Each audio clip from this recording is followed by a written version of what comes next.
Jamaica is facing a deadly outbreak, and it started right after the hurricane. Jamaica is now experiencing an outbreak of leptospirosis, with an increase in the number of confirmed and suspected or probable cases reported across multiple parishes over the last week.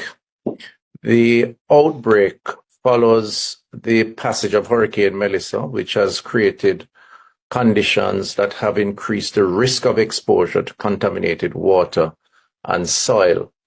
Leptospirosis, as we informed the public during our meeting, Let's Talk Recovery series on Sunday last, is a significant public health risk following heavy rainfall, flooding, or any major disaster.